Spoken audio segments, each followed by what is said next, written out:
বিশ্বব্যাপী নবায়নযোগ্য জ্বালানির ব্যবহার দ্রুত বাড়লেও বাংলাদেশে এখনও প্রাথমিক পর্যায়ে আছে।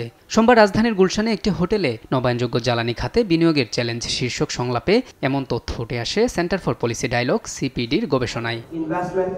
এ সময় বাংলাদেশে নবায়নযোগ্য জ্বালানির সমৃদ্ধিতে বিনিয়োগ খাতে বিদ্যমান প্রতিবন্ধকতা নিরসনে সরকারের প্রতি আহ্বান জানান চীনা বিনিয়োগকারীরা। বলেন, এশিয়া প্যাসিফিকের অন্যান্য দেশগুলোর পাশাপাশি বাংলাদেশেও এই খাতে বিনিয়োগ বাড়াতে চায় চীন। So recently in the energy and power market, the Middle Asia country is a very eye-catching market.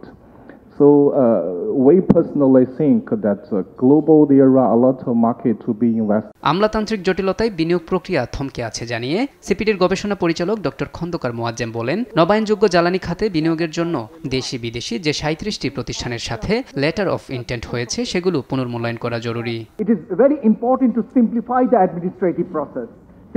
Simplification means reducing the number of forms and standardized documents. So I think government should sophisticatedly deal with these things.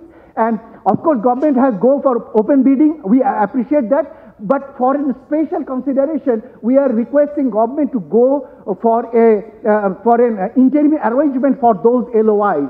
বিনিয়োগকারীদের আকৃষ্ট করতে BIDA সহ সংশ্লিষ্ট সব প্রতিষ্ঠান আধুনিকায়নের পরামর্শ দিয়েছে CPD. Mohammad Alauddin, দেশ টিভি, ঢাকা।